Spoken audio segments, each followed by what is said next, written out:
The conference room on Earth's orbital station fell silent as Ambassador Jiwoo finished reading the message.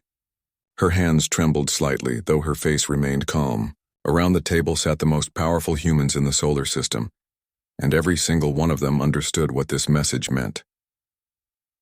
"They want to cross our line," Admiral Hana said quietly. She was a tall woman with gray hair and eyes that had seen too many battles.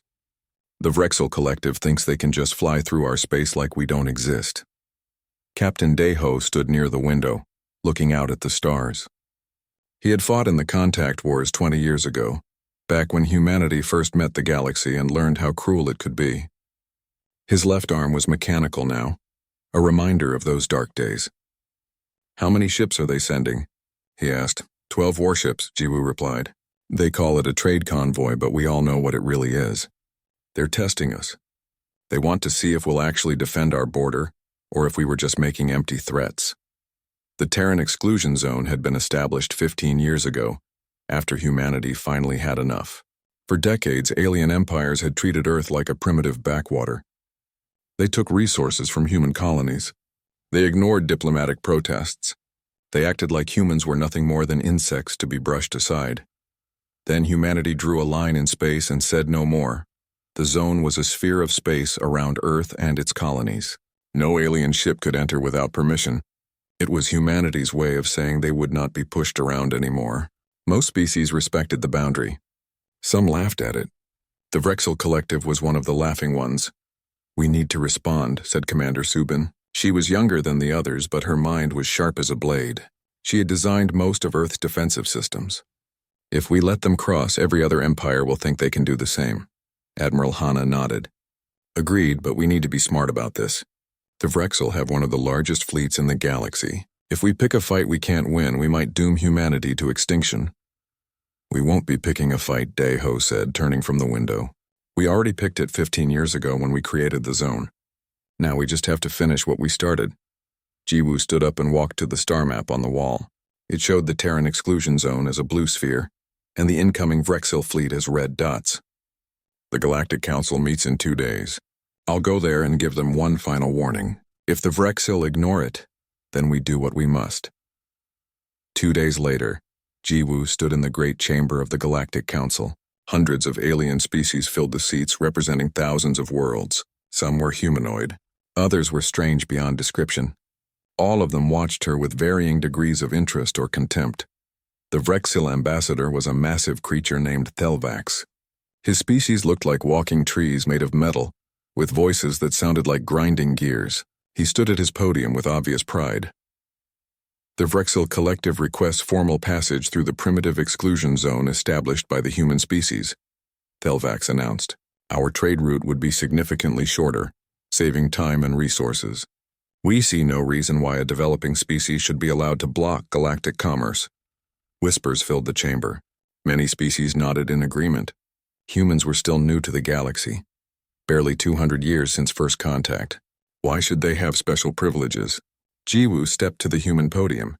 She was small compared to most aliens in the room, but her voice carried clearly. "For the last time, we are not asking for your permission. We are telling you the rules. The Terran exclusion zone is not negotiable. It is not a suggestion. It is our sovereign space, and we will defend it." Thelvax made a sound like metal scraping metal, which Jiwoo had learned was Vrexel laughter. "Defend it with what? Your tiny fleet? Your primitive weapons? The Vrexel Collective has conquered 100 worlds. We do not fear the threats of children playing with toys." Jiwoo met his gaze without flinching. "Then let me be very clear, Ambassador. Cross our line and you will face consequences unlike anything your empire has ever encountered. This is not a negotiation. This is a warning. The only warning you will receive." The chamber erupted in noise. Some species were shocked by her boldness. Others were amused. The council chair, an ancient being from a neutral species, tried to restore order. "The human ambassador's tone is highly irregular," the chair said. "Perhaps Earth would reconsider its position if the Vrexel Collective offered compensation for the passage rights." "No," Jiwoo said simply. "The zone exists for a reason. We have been pushed, exploited, and dismissed for too long. Those days are over. We drew a line. We meant it. Anyone who crosses it will learn that humanity keeps its promises." She left the chamber without waiting for dismissal. Behind her, the whispers grew louder. No one had ever spoken to the Galactic Council like that. No developing species had ever shown such confidence. Back on the orbital station, Admiral Hana received word of the council meeting. How did they react? She asked. Exactly as expected? Jiwoo replied through the comm system. They think we're bluffing. Telvax is probably already giving orders to proceed with their plan. Hana looked at the tactical display. The Vrexil fleet had entered the outer edge of the exclusion zone. 12 massive warships, each one carrying enough firepower to level a city. They were broadcasting messages as they flew, announcing their superiority and demanding Earth's submission. Captain Daeho, Hana said, opening a channel to the horizon's edge. Humanity's most advanced warship. They're coming. Are your people ready? Daeho sat in his command chair, surrounded by his crew. They were all veterans, all people who had lost something to alien aggression. They knew what was at stake. We're ready, Admiral. Orders? Let them come deeper, Hana said. Let them think they've won. Let them broadcast their victory messages, and then show them what happens when someone refuses to listen to humanity's warnings. Daeho smiled, though there was no humor in it. Understood. All crew, prepare for combat operations. Power up the Prometheus system. It's time to teach the galaxy a lesson. The Vrexil fleet advanced, confident in their strength. Their commander stood on his bridge, watching the tactical display show minimal human resistance. These humans are cowards, he announced to his crew. They hide behind their warnings but scatter when real power arrives. Soon every species will know that the Vrexil collective answers to no one. On Earth, in a bunker deep beneath the surface, Dr. Taeyang watched his screens with nervous energy. He had spent 10 years developing the Prometheus protocol, humanity's secret weapon. Now he would finally see if his theories worked in reality. Sir, one of his technicians said, the Vrexil fleet has reached the trigger point. Should we activate? Taeyang took a deep breath. Everything humanity had worked for came down to this moment. If the system failed, Earth would be at the mercy of the Vrexil collective. If it succeeded, the galaxy would never look at humanity the same way again. Activate Prometheus, he said. Let's show them what humans are capable of. In space, invisible to sensors, thousands of tiny drones began to move. They had been waiting in the cold darkness, positioned perfectly over months of careful planning. The Vrexil fleet flew right into the trap, never suspecting what was about to happen. Captain Daeho watched his display as the drones formed their network. All ships hold position. Wait for my signal. He counted down silently in his head, 3, 2, 1, now. The Vrexil fleet commander was celebrating when everything went wrong. One moment his ships were flying smoothly through what he thought was empty space. The next moment every single vessel stopped moving, not slowed down, not damaged, just stopped as if frozen in time. What is happening? He roared at his crew. Why have we stopped? His tactical officer frantically worked his console.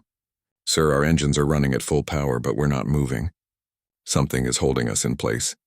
The sensors show no weapons fire, no energy beams, nothing. We just can't move. On 12 different ships, Vrexil warriors experienced the same confusion. Their mighty warships, each capable of destroying a moon, sat helpless in space. Warning lights flashed across every bridge. Engineers ran diagnostics and found nothing wrong with their systems. The ships simply could not move forward, backward, or turn. Then Captain Daeho's voice echoed across every communication channel. It was calm, almost friendly, which somehow made it more frightening. Attention, Vrexil fleet. You were warned. You chose not to listen. Now you will understand why humanity survives. The Vrexil commander tried to respond, but his communication systems had been locked to receive only. He could hear the human, but he could not speak back. Rage filled him. No one had ever treated the Vrexil collective this way. All ships, target the human vessels and fire, he commanded through his internal systems. The Vrexil warships attempted to comply. Targeting systems locked onto the few human ships visible on sensors. Weapons powered up.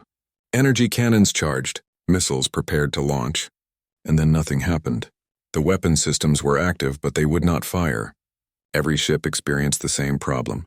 This is impossible, the Vrexil weapons officer shouted. Our systems are working, but they won't respond to commands. It's like something is overriding our control. In the command bunker on Earth, Dr. Taeyang smiled for the first time in weeks. The gravitational net is holding perfectly.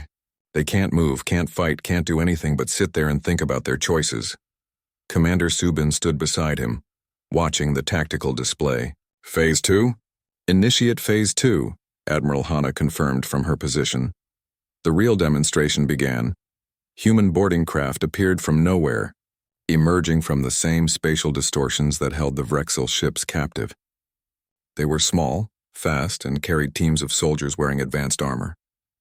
The craft attached to the Vrexel hulls like parasites, and cutting torches began to burn through the armored plating. The Vrexel commander watched in horror as humans breached his flagship. His security teams rushed to defend against the boarding parties, but something was wrong. Their weapons worked, but the humans seemed to know exactly where every defender would be. The boarding teams moved through the ship like they owned it, avoiding patrols and bypassing security with ease. Lieutenant Kyung-soo led one of the boarding teams. He had trained for this mission for 6 months, memorizing every corridor of a captured Vrexel ship. Now he moved through the real thing with confidence. Team 2, take the reactor room. Team 3, secure the weapons control. Team 1, you're with me. We're going to visit the commander. The Vrexel security forces fought bravely, but they were fighting blind. Every time they set up an ambush, the humans took a different route. Every time they locked a door, the humans opened it like they had the codes. Because they did have the codes. Human intelligence had been collecting information about Vrexel systems for years, waiting for this moment. On the other 11 ships, similar operations were happening. Human teams systematically took control of critical systems. They did not kill unless they had to. This was not about revenge. This was about sending a message. Within 2 hours, every Vrexel ship had a control collar placed on its reactor. These devices were human-designed and could shut down or overload the reactor with a single command. The Vrexel fleet was now completely at humanity's mercy. But the real genius of Commander Subin's plan was not the military operation. It was what happened next. Every moment of the encounter was being recorded and broadcast across the galaxy. Hundreds of species watched as the mighty Vrexel collective was brought to its knees without humanity firing a single shot. The message was clear and terrifying. Earth's technology had evolved beyond anything the galaxy understood. Ambassador Thelvax was taken from his ship and brought to the horizon's edge. He walked through the human warship with 2 guards, seeing things that should not be possible. The ship's interior was clean and efficient, filled with technology he could not identify. Everything about it suggested capabilities the Galactic Council had never suspected. Captain Daeho waited for him in a small conference room.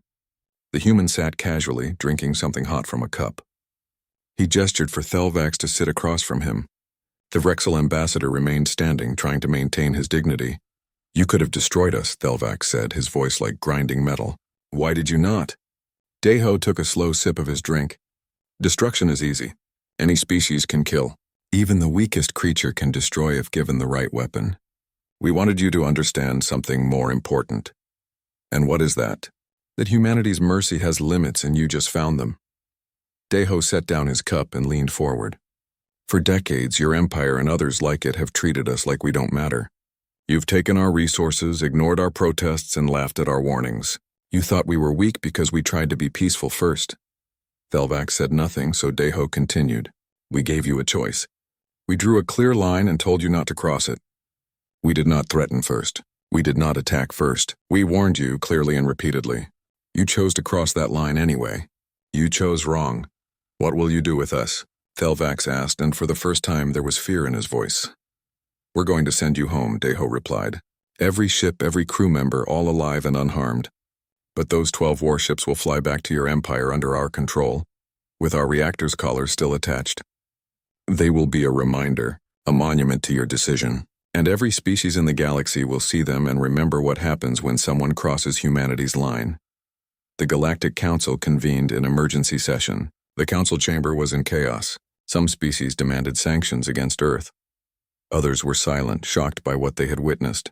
A few, those who had suffered under Vrexel oppression, looked relieved. Ambassador Jiwoo stood at the human podium, waiting for the noise to die down. When the chamber finally quieted, she spoke. We did not want this confrontation. We gave every opportunity for peace.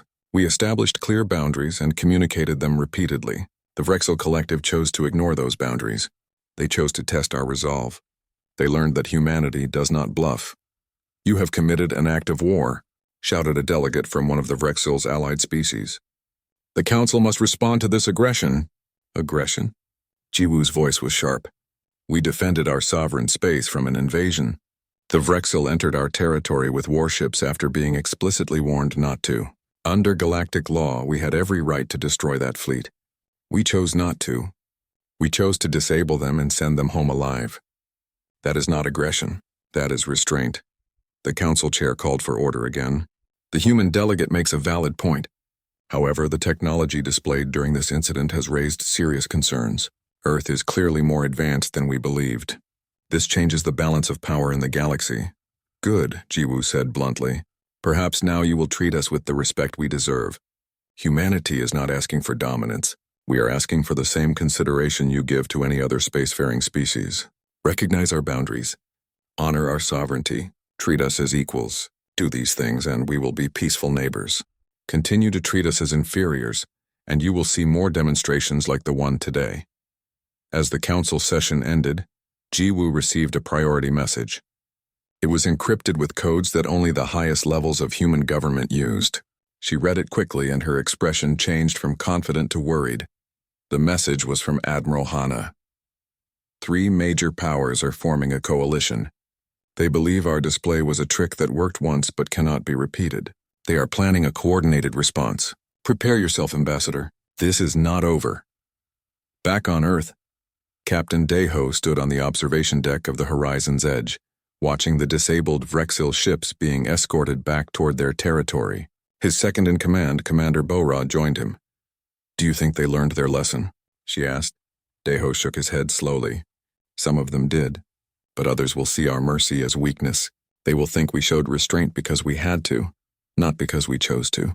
Those are the dangerous ones. What do we do about them? We prepare, Daeho replied. We showed the galaxy one capability today, but we have others.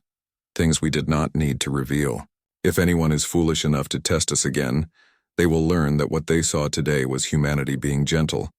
Far across the galaxy, in a region of space known for its political instability, 3 powerful empires held a secret meeting. The Drakthar Empire, known for military might. The Luxon Consortium, masters of economic warfare. The Synth Collective, builders of advanced artificial intelligence. Together, they represented nearly half of the galaxy's military strength. 6 months had passed since the Vrexil incident. The disabled fleet still floated at the edge of the Terran exclusion zone, a constant reminder visible to anyone who approached human space.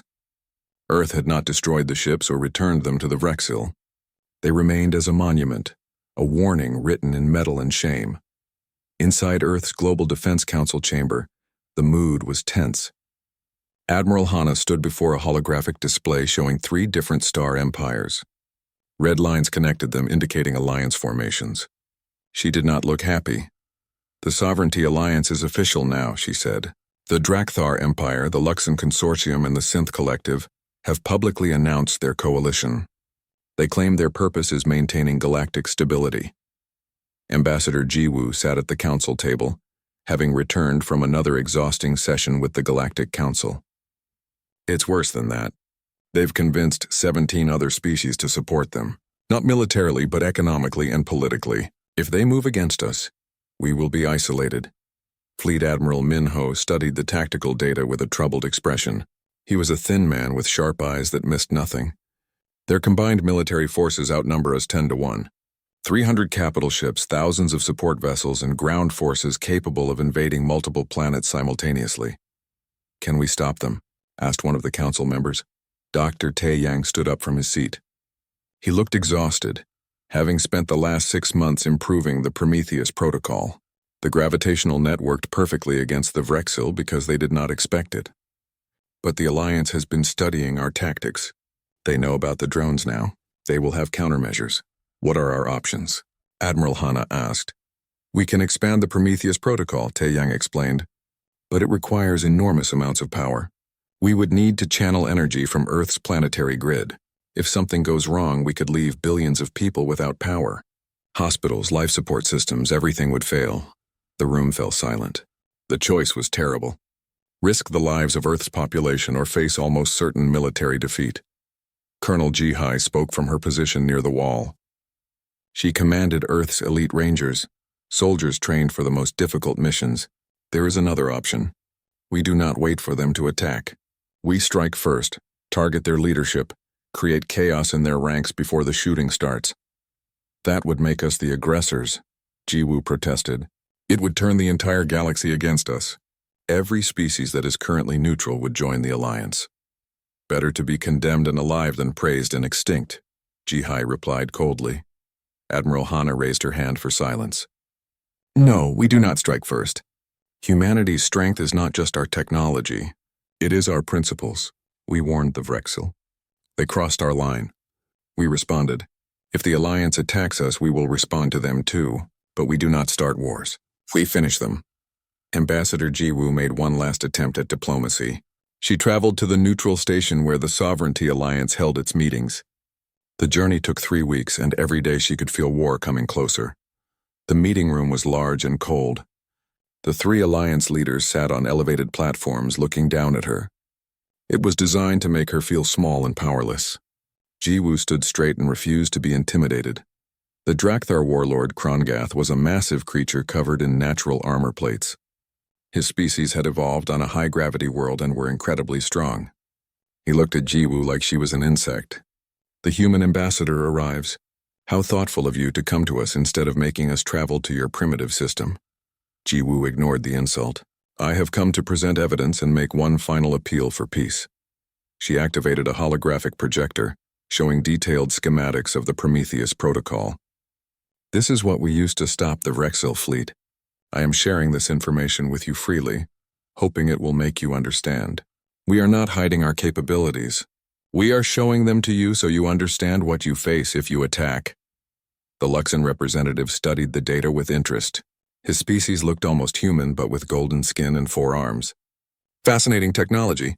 Crude in some ways, but effective. Of course, now that we know how it works, we can develop countermeasures. You have just revealed your greatest weapon. That is the point, Jiwoo said calmly. I am showing you that we can defend ourselves. This is not a bluff. This is not bravado. This is reality. Attack us and you will lose ships and soldiers for nothing. We have no interest in expansion. We have no desire to conquer your worlds. We simply want to be left alone within our borders. Give us that and there is no need for bloodshed. Krongath stood up, his massive frame towering over the room. You show us your tricks, little human, thinking it will make us afraid? We have antimatter weapons. We have quantum disruptors. We have armadas that have conquered 1,000 worlds. What do you have? A parlor trick that worked once against an unprepared enemy? Jiwoo met his gaze without fear. We have resolve. We have ingenuity. And we have nothing left to lose. Your empires fight for expansion, for profit, for glory. We fight for survival. There is no force in this universe more dangerous than a cornered species that refuses to die quietly. The Synth Collective delegate processed her words. His species were artificial beings, created long ago and now fully independent. Emotional appeal registered. However, logic suggests your species lacks the resources for extended conflict. Probability of human victory is calculated at 7.3%. Your optimal strategy is surrender with negotiated terms. We do not surrender, Jiwoo said simply. Ever. That is what you need to understand. We will fight with every weapon we have. We will sacrifice whatever is necessary. We will turn your victory into such a costly disaster that your own populations will question why you started this war. And when we are done, even if we lose, the galaxy will remember that humanity died fighting rather than living on their knees. The meeting ended badly. The Alliance leaders dismissed her warnings as desperate threats from a weak species. They gave Earth an ultimatum: 30 days to dismantle the Terran exclusion zone and submit to galactic oversight, or face corrective military action. Admiral Hana's response was broadcast across every communication channel in known space. She stood in her command center, surrounded by tactical displays and military officers. Her voice was steady and cold. 30 days? You have just given us enough time to prepare your funerals. We issued one last warning. You are about to learn what happens when you cross it. Earth transformed. Every factory shifted to military production. Every scientist worked on defensive systems. Every soldier trained for the coming battle. Civilians were evacuated from the outer colonies to safer locations. Ancient weapons that had not been used since Earth's own wars were pulled from storage and upgraded with new technology. Dr. Tae Yang did not sleep for 3 days straight. He worked with his team to expand the Prometheus protocol to cover a larger area of space. They needed to protect not just one point but multiple locations simultaneously. The power requirements were enormous, but they found solutions. Risky solutions, but solutions nonetheless. Fleet Admiral Min Ho coordinated the defense fleet. He had 53 ships under his command. 53 ships against 300. The math was brutal. But Min Ho had learned long ago that numbers did not tell the whole story. "We do not fight them head-on," he told his captains. "We make them fight our way on our terms in our space. We use every advantage, every trick, every surprise we have saved for this moment." Captain Daeho inspected the upgraded Horizon's Edge. The ship had been enhanced with new weapon systems, better shields, and improved engines. His crew worked around the clock making final preparations. Commander Bora found him staring at a tactical display showing the approaching Alliance fleet. "Do you think we can win?" she asked quietly. Daeho considered the question carefully. Winning is not about destroying the enemy. It is about making them understand they should never have started the fight. We might not destroy their fleet, but we can make them regret coming here. We can make them pay such a high price that they think twice before threatening anyone else. "That's not very reassuring," Bora said. "I'm not here to reassure you," Daeho replied. "I'm here to make sure we survive. And we will survive because we have to. Because billions of people are depending on us. Because if we fail, humanity might disappear from the galaxy. That knowledge makes us stronger than they can imagine." Colonel Jai Hai prepared her Rangers for special operations. If the fleet battle went badly, her teams had a backup mission. They would infiltrate the Alliance command ships and cause chaos from within. It was dangerous, possibly suicidal, but it might buy enough time for Earth civilians to evacuate. "We trained for this," she told her soldiers. "We knew this day might come. Some of us will not come home, but our families will. Our species will. That is what we fight for. Not glory, not conquest, just survival. Remember that when things get difficult." In orbit around Earth, the disabled Vrexel ships remained at their posts. The Vrexel Collective had offered to pay enormous sums to get them back. Earth refused. The ships stayed as a reminder and a warning. Now they would witness whether that warning meant anything. The first missiles launched from the Alliance fleet like a swarm of angry insects. Thousands of warheads streaked through space, their targets locked on human positions. Energy weapons followed, creating brilliant lines of destruction across the darkness. The Alliance had committed to overwhelming force, intending to crush Earth's resistance in the opening minutes. Admiral Hana watched from Earth's command center as the tactical display lit up with incoming threats. Around her, officers called out reports. Missile Wave 1 incoming, 2,000 warheads detected, energy weapons firing from multiple capital ships. They are not holding anything back. Phase 1, Hana said calmly. Activate the grid. Across the battlefield, thousands of small drones emerged from hiding. They had been positioned over the past 6 months, concealed in asteroids, floating debris, and the cold emptiness between planets. Now they activated, creating a network of overlapping fields that bent space itself. The Alliance missiles reached their targets and passed through empty space. Where sensors showed human ships, there was nothing. The warheads detonated harmlessly, their destructive power wasted on vacuum. Energy weapons hit the same phantom targets, their beams scattering into useless light. On the Alliance flagship, Krongath's tactical officer stared at his display in confusion. "Sir, all weapons hit their targets, but we are detecting no damage. No debris, no explosions, nothing." "Impossible," Krongath snarled. "Fire again. Target everything." The second wave launched. This time, human ships appeared on sensors in completely different locations. The Alliance fleet adjusted their aim and fired. Again, their weapons found nothing but empty space. The humans were not dodging. They were simply not where the sensors said they should be. Dr. Tae Yang monitored the battlefield from his control station deep beneath Earth's surface. The drone network was performing perfectly, creating spatial distortions that fooled every targeting system the Alliance possessed. "They are wasting ammunition on ghosts," he said with satisfaction. "Prometheus is holding steady. Power consumption is within acceptable limits." Captain Daeho gave his orders. "All ships begin Phase 2. Hit-and-run tactics. Strike fast, strike hard, disappear before they can respond." The Horizon's Edge materialized behind an Alliance cruiser, fired a full weapons barrage, and vanished again before return fire could lock on. Across the battlefield, 53 human ships repeated the same tactic. They appeared, attacked and disappeared like predators hunting in fog. The Alliance fleet began to panic. Their superior numbers meant nothing if they could not target the enemy. Worse, the spatial distortions affected their own formations. Ships lost track of their allies. Navigation systems failed. 2 Alliance vessels collided when their sensors gave them false position data. Fleet Admiral Minho directed the battle from his command ship. He had divided his small fleet into hunting packs, each group targeting isolated Alliance vessels. Pack 3, enemy destroyer at coordinates marked.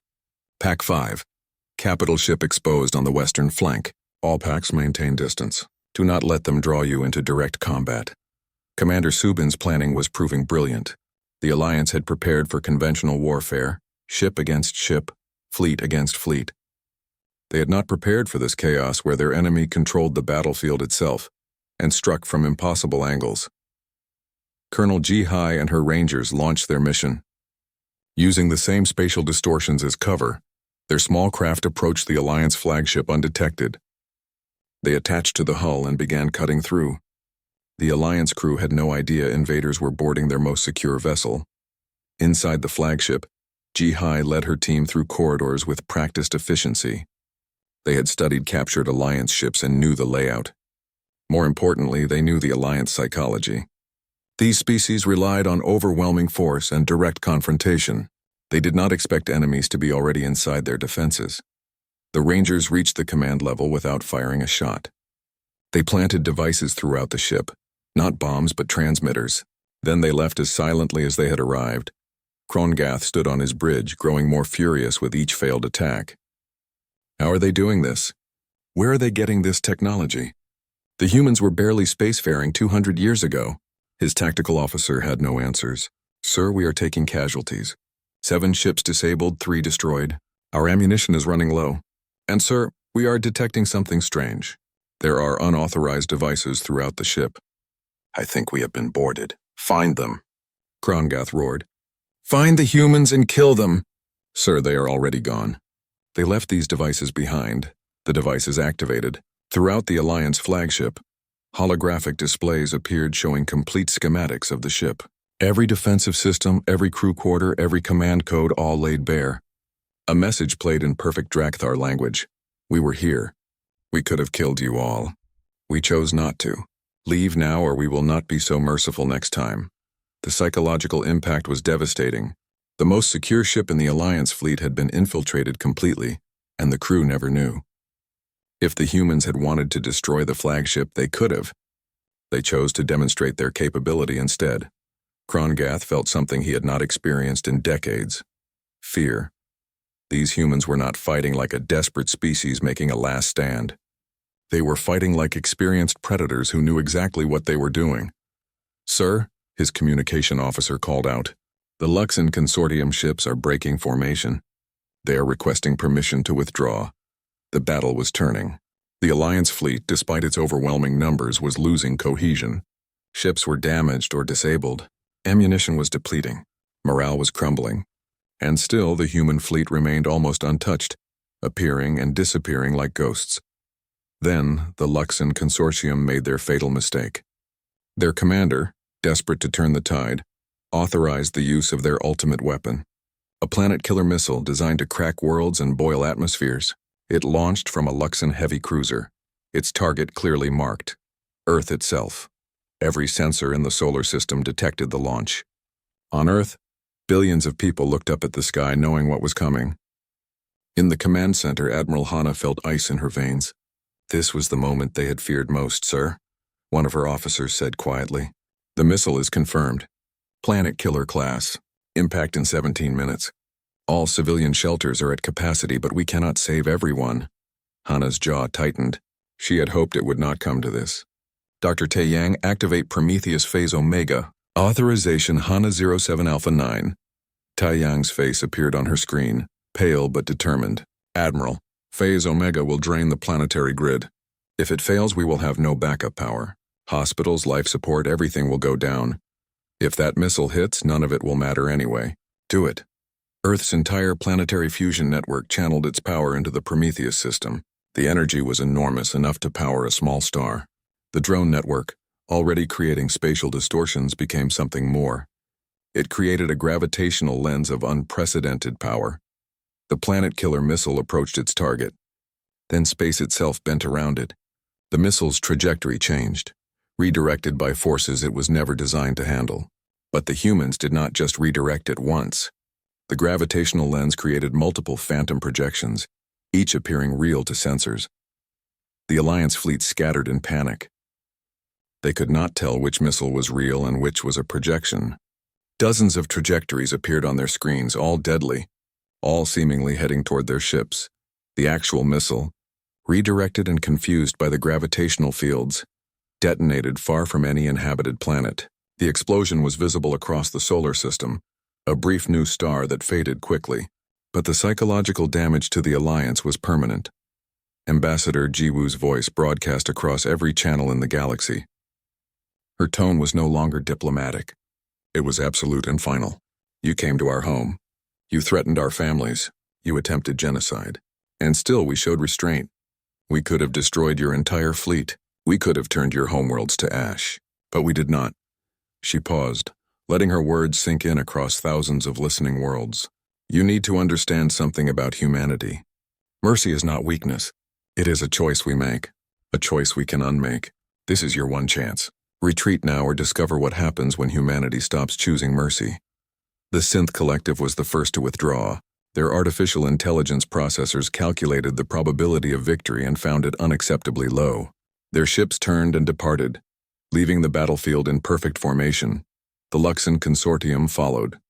Their economy-driven culture understood when an investment became a loss. Continuing the battle would cost more than any potential gain. Their commander sent a brief message. The consortium acknowledges the human position. We are withdrawing. Krongath stood alone on his bridge, watching his allies abandon him. His pride demanded he continue fighting. His survival instinct told him to retreat. For a long moment he struggled with the decision. Captain Daeho's face appeared on his display. The human looked tired but not cruel. Warlord Krongath, you have fought bravely. Your warriors have honor, but this battle is over. 3 months had passed since the battle. The galaxy looked different now. Trade ships approached the Terran exclusion zone boundary and waited politely for permission to enter. Diplomatic requests arrived daily, each one carefully worded and respectful. Former enemies sent ambassadors requesting peace treaties. The shift was remarkable and complete. Admiral Hana stood in her office looking at reports from across human space. Every indicator suggested success. Their economy was recovering quickly. Defensive systems were being upgraded. New colonies were being established with confidence. By every measure, humanity had won. So why did she feel so uneasy? Dr. Yuna, the xenopsychologist, had been analyzing the coalition retreat for weeks. She arrived at Hana's office with troubling conclusions. Something is wrong with the data, she said, spreading holographic charts across the desk. The coalition's retreat pattern does not match standard military doctrine for any of their species. Explain, Hana said, studying the charts. They withdrew too quickly. Yes, we hurt them. But their losses were not catastrophic. They still had overwhelming numerical superiority. Yet they fled like something terrified them. Yuna highlighted specific ship movements. Look at this. The Synth Collective ships were already turning before we activated Phase Omega. They started retreating before they saw our full capabilities. Maybe they calculated the odds and decided to cut their losses. Maybe, Yuna said. Or maybe they sensed something we did not. Something that scared them more than we did.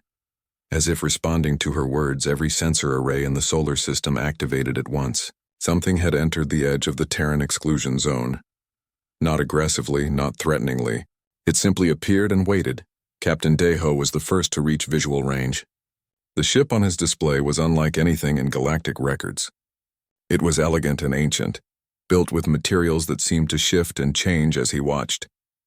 The design predated modern civilization by what looked like millions of years. Unknown vessel, this is Captain Daeho of the Terran Defense Fleet. You have entered human space without authorization. Please state your intentions. The response came in perfect Korean, not translated but spoken as if the entity had always known the language. Humanity. We are the Valen. We watched your species evolve. We watched you survive your own self-destruction. We watched you reach for the stars. Now we watch you defend what is yours. We wish to speak.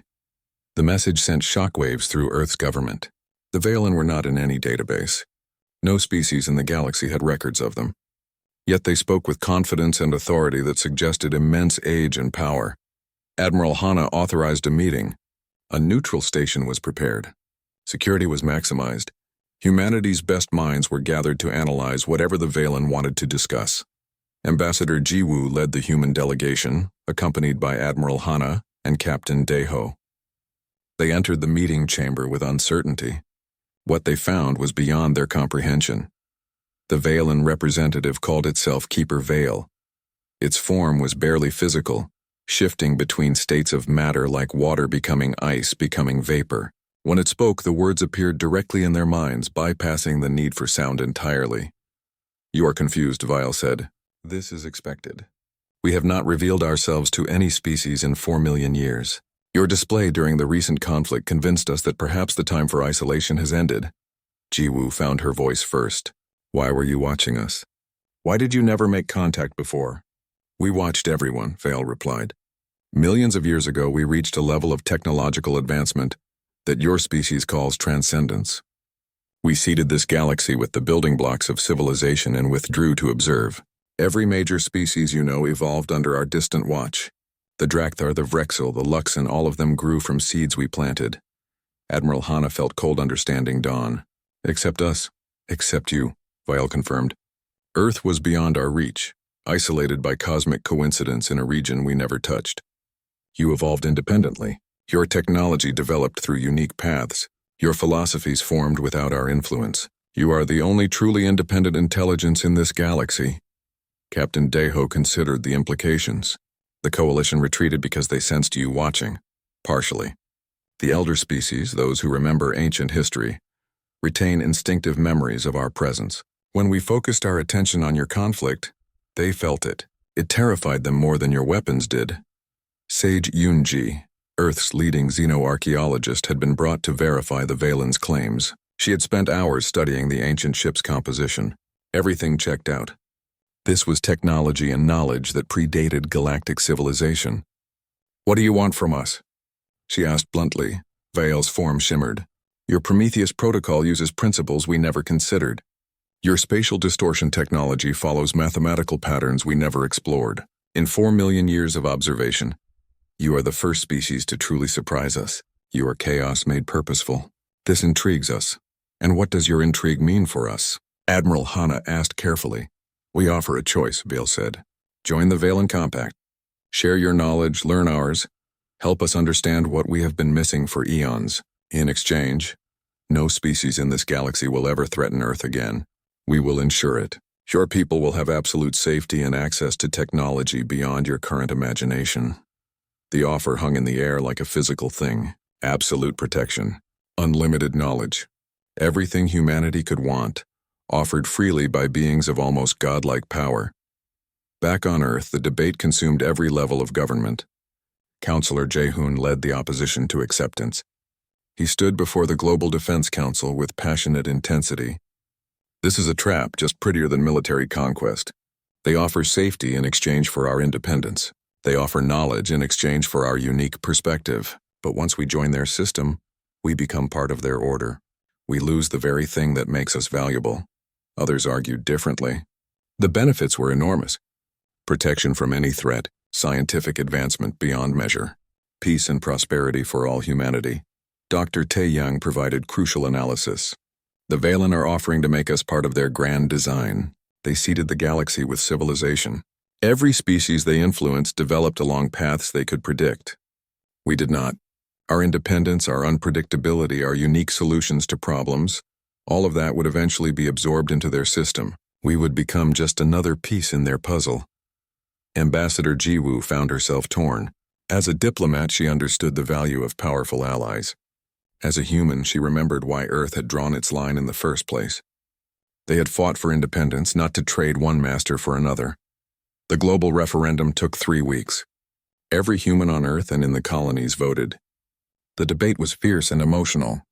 In the end, the result was narrow but decisive. 53% voted to decline the Valen offer. Jiwoo delivered the response personally, returning to the neutral station with the same delegation. Keeper Vile waited patiently, its form more solid than before, as if preparing to hear an important answer. "We thank you for your offer," Jiwoo said carefully. "We respect your intent and recognize the incredible opportunity you present. But humanity's strength has always come from standing on our own, making our own mistakes and learning our own lessons. We did not survive centuries of hardship just to surrender our autonomy to benevolent masters. If we are to have a place in this galaxy, it will be one we carve out ourselves." The silence that followed felt eternal. Then Vile's form shimmered with what might have been approval, or might have been something beyond human comprehension. "We expected this answer," Vile said. "In fact, we hoped for it. A species that would trade independence for security has already lost what makes it worth preserving. You have passed the true test." Admiral Hana felt the pieces fall into place. This was never about recruitment. It was about verification. Correct. We needed to know if your display of strength during the conflict was genuine or desperate bravado. We needed to know if your independence was a principle or a negotiating position. You have answered those questions perfectly. Captain Daeho allowed himself a small smile. "So what happens now?" "We return to observation," Vile replied. "We will not interfere with your development. But we will watch as we always have. And should the day come when you truly need us, not want but need, call and we will answer. Until then, the galaxy is yours to explore or terrify. We suspect you will do both." The Valen ship departed as mysteriously as it had arrived. But its visit changed everything. Within days, the Galactic Council received a message from an unknown source but unmistakable origin. It simply stated that humanity was under observation by powers older than galactic civilization and should be treated with appropriate respect. The political transformation was immediate. The coalition empires that had attacked Earth faced economic sanctions and diplomatic isolation. Species that had respected Earth's warning found themselves with valuable trading opportunities. The balance of power shifted not through military force but through perception. Captain Daeho oversaw the expansion of the Terran exclusion zone into what became known as the Terran Protected Network.